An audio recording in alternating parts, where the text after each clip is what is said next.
Tu as placé les étoiles au commencement de l'univers.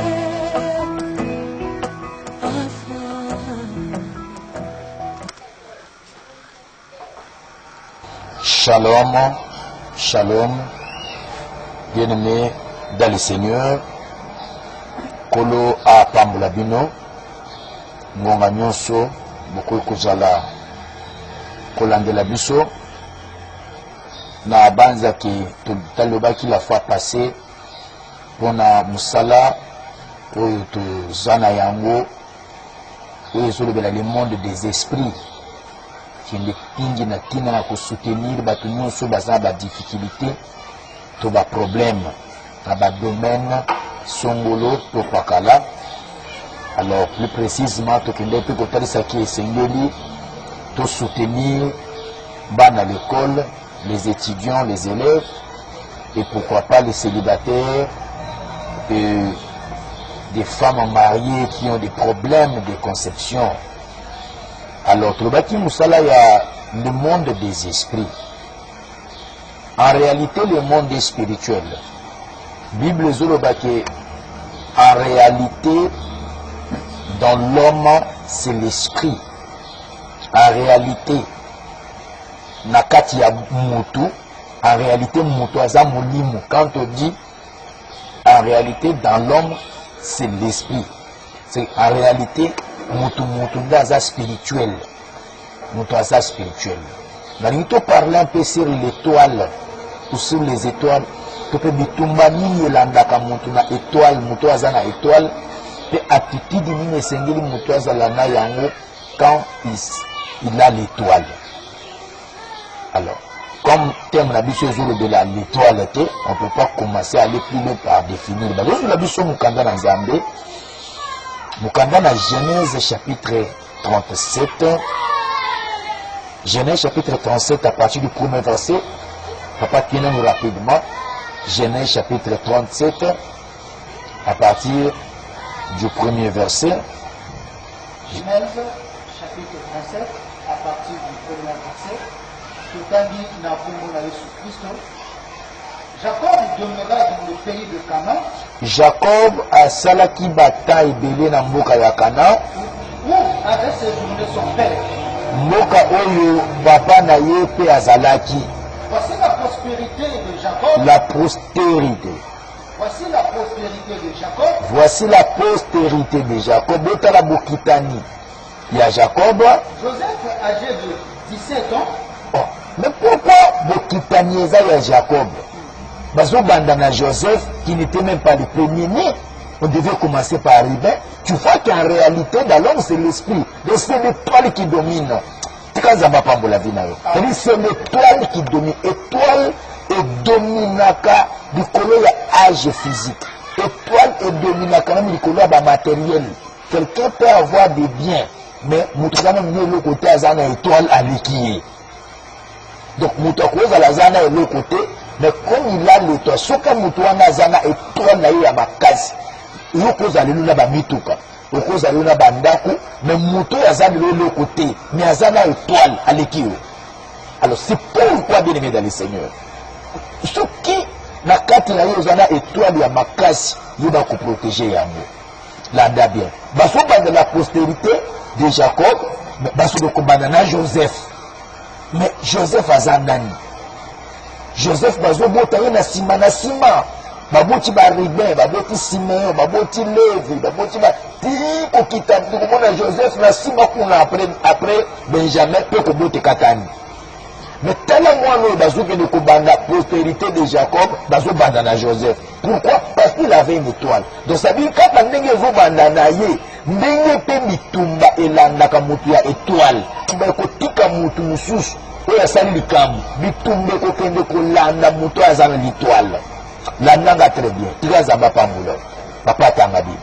Voici la postérité de Jacob. Donc la postérité à Jacob, moi je pense que dans la logique des choses, on devait commencer par Ruben. Parce que Ruben était le premier né. Il y a Jacob, le premier. Moi, la liboso, Jacob a boté dans Moukili. Jacob afai na basi 4 mwana ya liboso na kati ya basi 4 Ruben. On devait commencer par Ruben, soyons sérieux. Et pourquoi on a Ruben?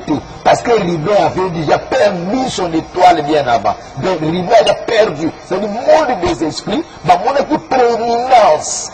On les a qui na kati ya Ruben, basi ba boa kile kinu pepe utamela kala. Ruben sa posa erreur moko na mwana et bikole moko za na kati na ye. Bandeko. Munini sku ba constater que za na étoile ko ngela lobo ko za la mutu. Ba ko tinda milimu.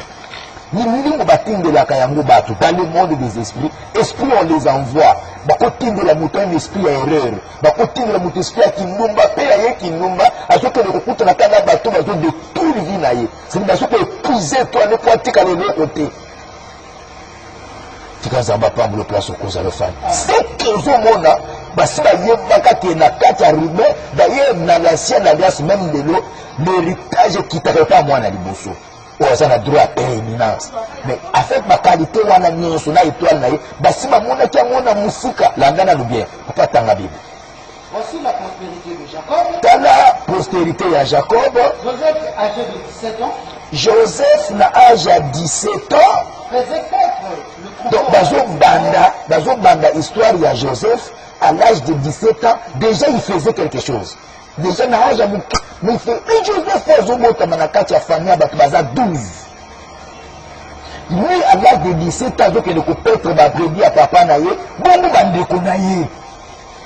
En d'autres termes, le motusou a une étoile. C'est-à-dire, étoile, les a un rapport na âge physique.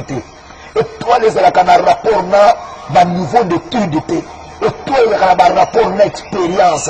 Étoile, les a un c'est du moi de Joseph, na âge à 17 ans, il y a un bandako peuple babria papa naye, mais tandis qu'azana bandeko, azana bayaya, matima komi mikolo. Musala komoko la banyama siya musala ya pasi. Nyoka ko soye, nzube ko soye, banyama ya kanda bako sele mabena nzela. Vous allez vous rappeler aussi de la même manière aussi avec David. David aussi a voté la famille à Batman 7, 8. Mais David avec le komoko la banyama na kati ya zamba, tandis que bandeko ni bafani. Landa bien.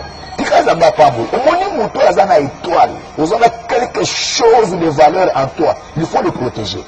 Il faut le protéger. Parents, yeba ku protéger moi no satiri kazana loko na nzambe. Azana étoile, azana avenir, azana promesse, azana loko muto. Protéger à tout prix. Tangabi.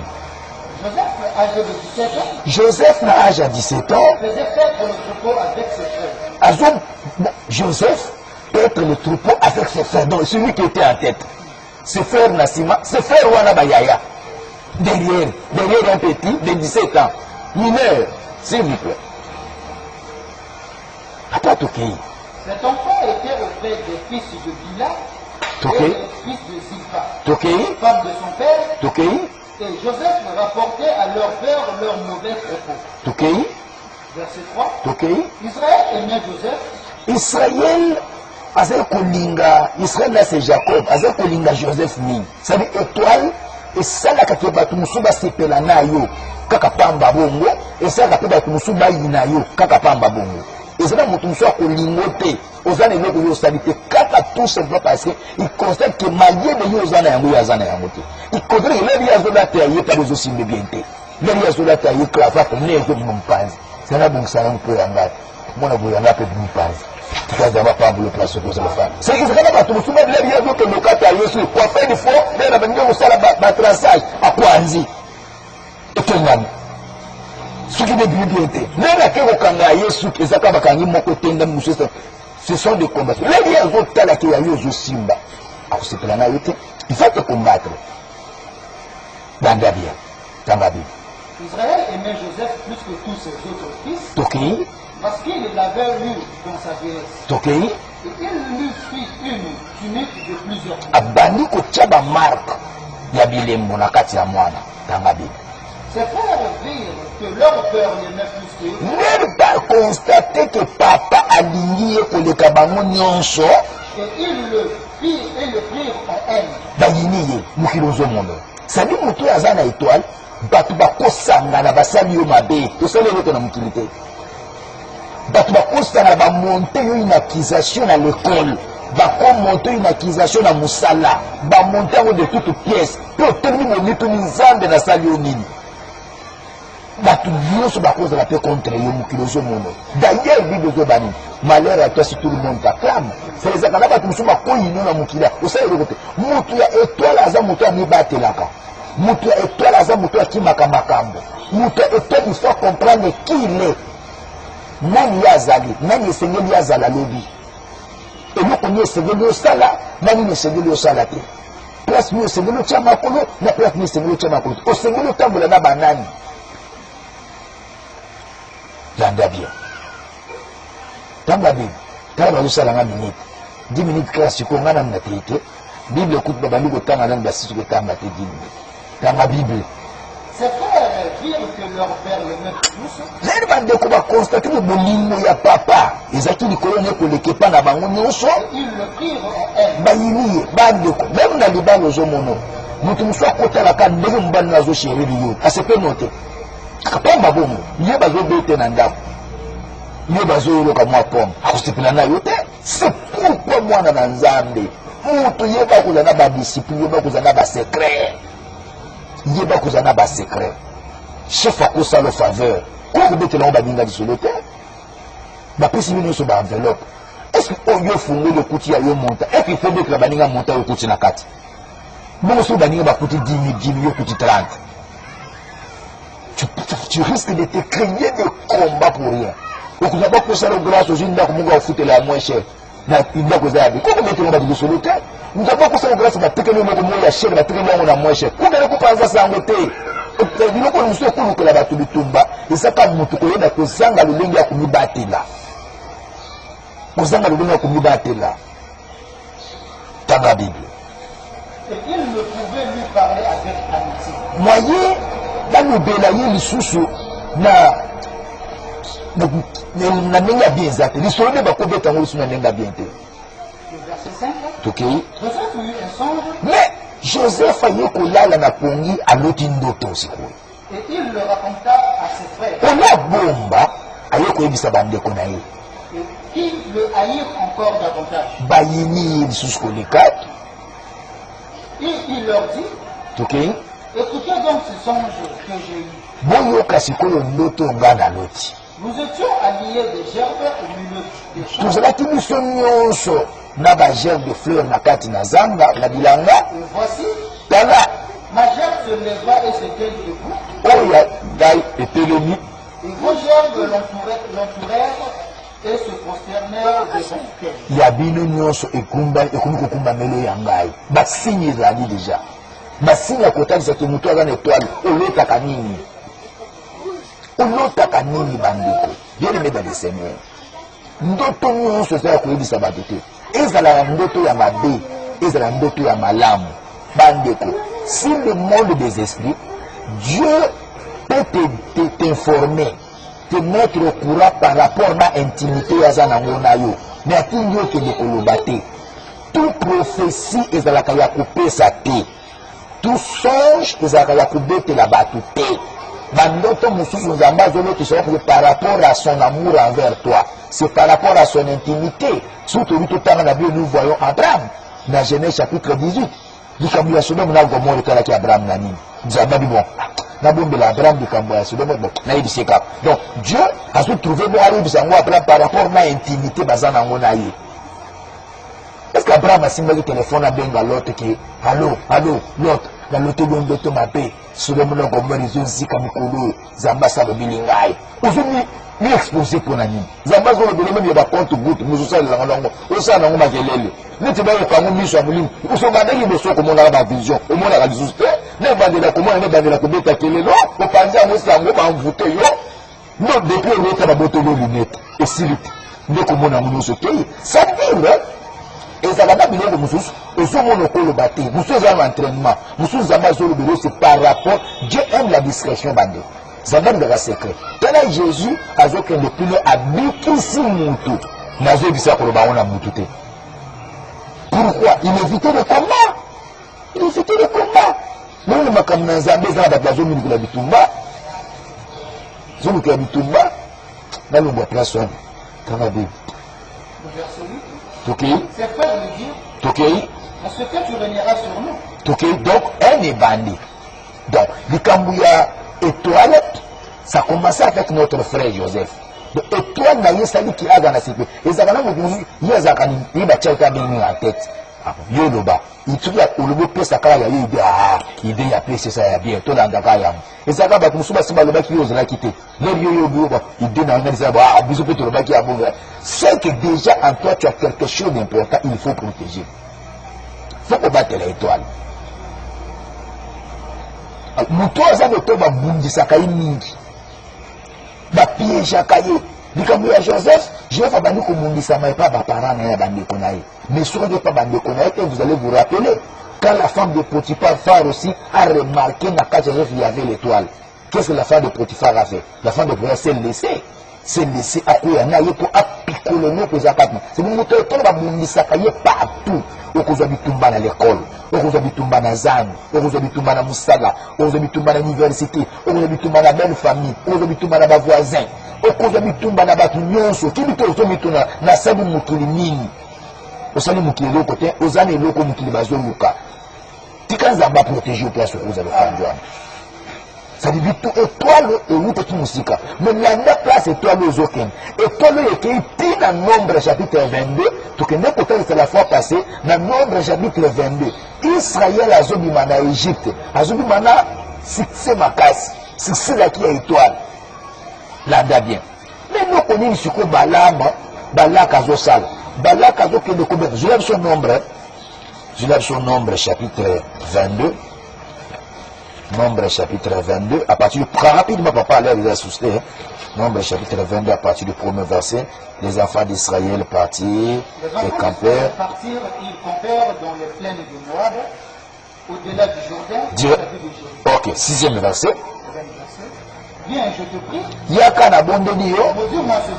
Le cas de malédiction, c'est parler du mal. C'est jeter un sort, jeter un mal.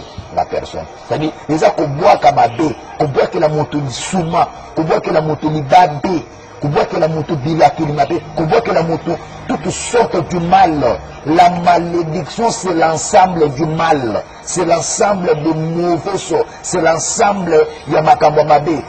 Quelqu'un qui est maudit, a aussi Makambo Simbate. Quelqu'un qui est maudit, a Roudazemi, a aussi Babanate. Quelqu'un qui est maudit au banda pour la relation, au banda pour honorer. Quelqu'un qui est maudit avec ça la commerce c'est aussi maté. Quelqu'un qui est maudit à ta béni talu, il y a eu quelqu'un comme il n'a rien.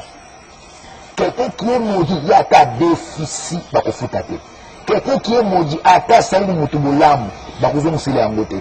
Quelqu'un qui est maudit il y a ta qui va tailler à tomber là-bas. Faire qu'on bosse na place à cocher bouton, à ti bouton na salle pek.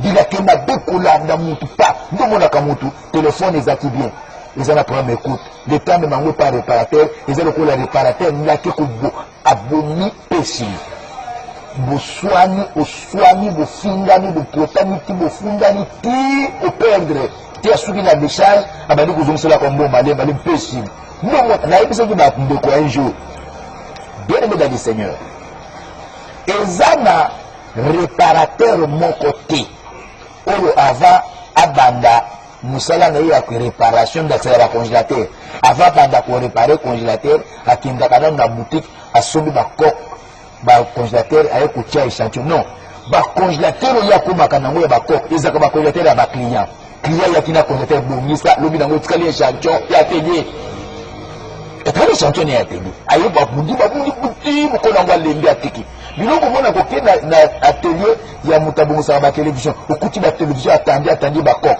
il y a eu parce que c'est ça quand il y a bateau à Zamudi télévision il y a premier volume à quel on a premier volume bah bon volume bah qui c'est lumière l'air pour la lumière bah bon lumière bah qui c'est volume bah qui c'est la couleur l'air pour la lumière bah qui c'est une té bah tu à qui abracher pap et péter l'air où tu les bosser tu les mots sont doli mais le bilan va tirer champion si quand quelqu'un est maudit mutuana ta loni vous allez vous rappeler la Genèse chapitre 4 je pense.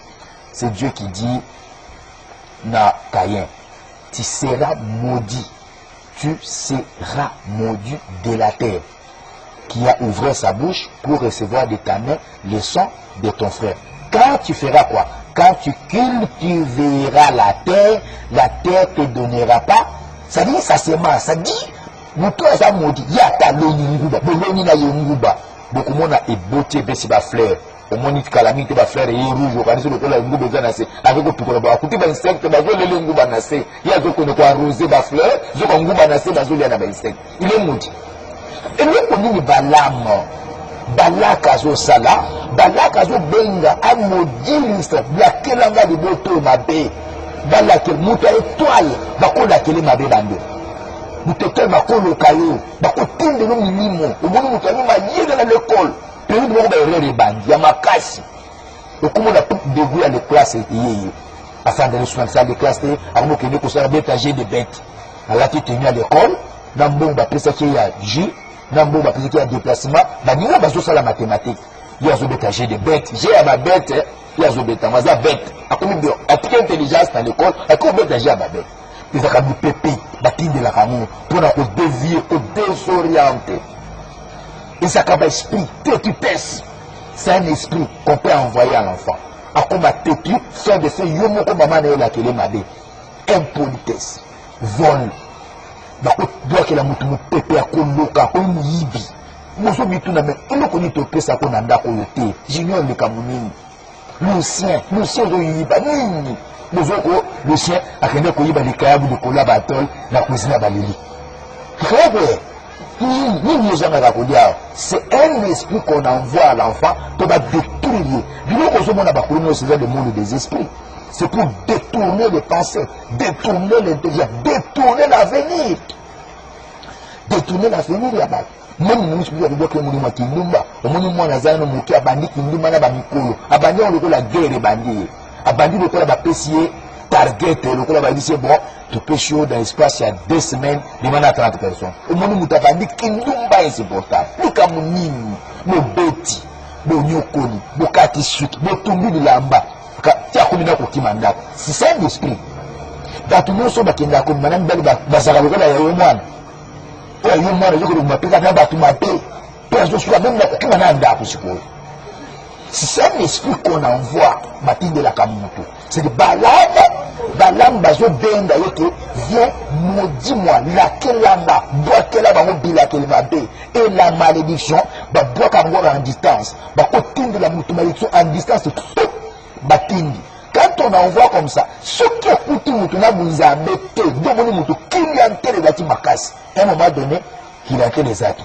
Donc, mon Akamuto, a fandi, bazo teka na baninga namona kia mona puisque mkoni uone bafandi bazo teka na baninga nani azoteka nani azoteka nili yango avanda kate nili yango azawapi mutu azoba nili yango azapi yepaza na nguba na table na ye me baklia batelemi na table nili azate baklia batelemi bazozela mamoyo afandi kuna banini akonimba klia azoki ate klia atelemi place mutu azate quelqu'un qui a l'étoile bongo kolanda ye ndo mona kazo ya na retard yo pofanda batemi ataba biou na musika ba fin de ce monde teki atiembo na songa de pour o ya fandi baklia bazo mone lokola screenzete c'est ezakana pepe ba ko tinda na ba activité à moto ezakana ba esprit ba ko boite la moto ba période ba l'école moi na ina ba mot de tête la perte de mémoire moi na ina ba pongi ezakana ba tonzu asimile me kaya tanga de pongi ye mot de tête ba ni ko chauffer. C'est un esprit qu'on envoie. Bazotinda qui vient maudit, moi, c'est-à-dire, Bazotinda qui a tindi là-bas, on fait sur, boite là-bas, on fait sur, boite là, il y a échec. Nous, on a kabufani na baninga, Bazosa la vraie pagaille na katia ça l'examen. Nous t'occupons de moi, zate. Nous, voilà, Bazosa la pagaille, wana, yo fa de soutane. Bazosa la pagaille, puis, l'heure wana surveille à yété. Et quand il y a le mot Simba, bique voisin, hey, surveille à Zokota. Donc pour surveiller, ma créé nous sur le locatif de la musique, ils ont quitté yo. Pour ce que tu es. Au sein de la part de l'Okuta, il y a eu examen signe, ils ont cabi pépé. Pour que nous hommes nous avons qu'il a mis Moubandeko. Pour faire de la mobilité, pour naïo, nous avons la mine des autres là, mais tu que Zoleka, Ndakubakaro, tu crois que Bandeko ne vous y trompez pas. Le monde est spirituel. C'est le monde que vous voyez, est spirituel. Vraiment, le temps nous fait défaut. l'État nous fait défaut. Na banzaki na ba prochaine édition, ba prochaine prédication, to kolobela et to pesi numéro na biso sur le kasi le bas de votre écran. Ezali beaucoup me la bien sur WhatsApp, vous pesa ba requête na bino. Pesa ba requête to soutenir na ba prière. Na éviter situation mingi yo ko zo kutana. Bazo benga balam ki yaka loka bango. Bande ko muto etel ba ko lokaye. Mwana na Nzambe ba ko lokaye. Mwana na Nzambe ba ko tindele ni pepe ba ko lokele ma pe.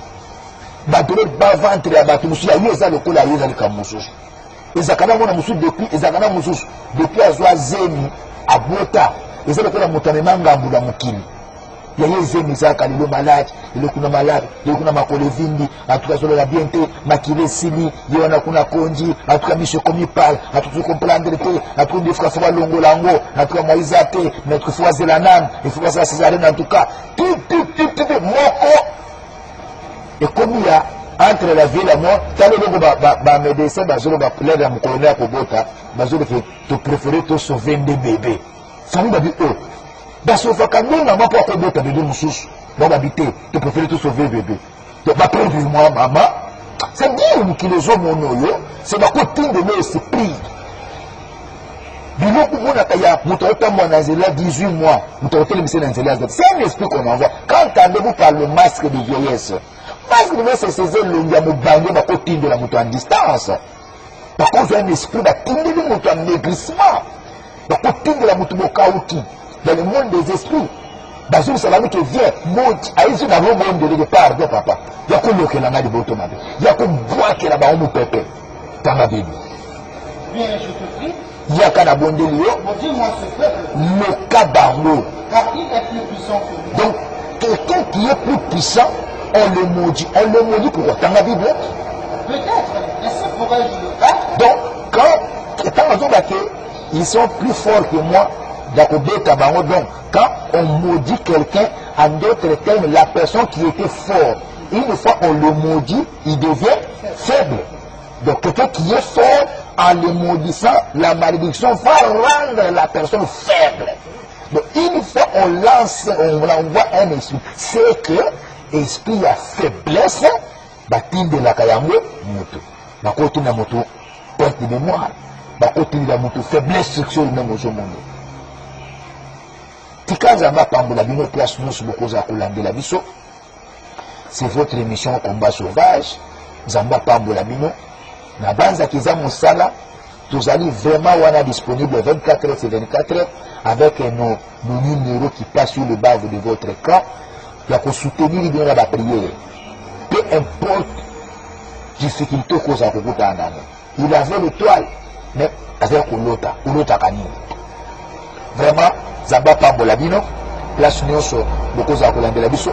N'hésitez pas de partager cette vidéo, n'hésitez pas de nous écrire, n'hésitez pas de nous appeler, et ça requête nayo.